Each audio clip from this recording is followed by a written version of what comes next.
I've struggled with is directness.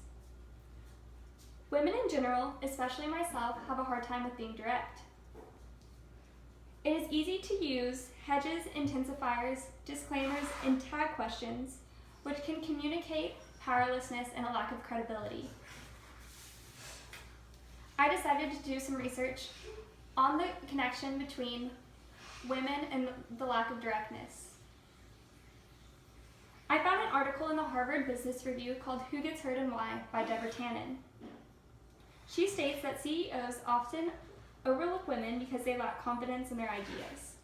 But in all reality, this perceived lack of confidence could really just be because women are trained to use hedges and intensifiers in their daily conversation.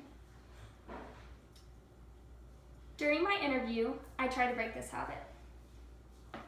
I find that it is important as a woman in the working world to make myself aware of how much I say things like and like. In reality, it's so much harder than you think it is to quit. And I ended up getting the job, so it is a habit I will continue to be aware of. The last skill I've been trying to improve is volume. Having a quiet voice is hard. It can lead to many miscommunications and to people thinking you have a low confidence, when in reality, you just have a quiet voice. I recently experienced this at summer camp when I had 8 8-year-olds in my cabin screaming all the time, and it was constantly chaotic. I would try to tell them something and they would never be able to hear what I was trying to say because my voice was so quiet. And it's an easy fix. All you have to do is raise your tone.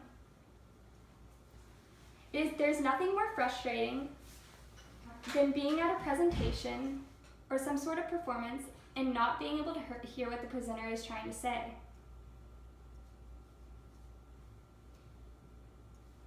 According to the textbook, you will seem more authoritative and dynamic if your voice carries. If you want to emphasize something you're trying to say, you can simply say it louder, and it will make you more entertaining to listen to. In conclusion, it is amazing how much you can improve your communication skills and confidence in speaking if you're aware of your volume, directness, and assertiveness. As a woman starting out in the workforce, I'm going to focus on these 3 things. I never want to be written off for a job just because I seem unsure of myself and lack the assertiveness, directness, and volume I need to be taken seriously in the workforce.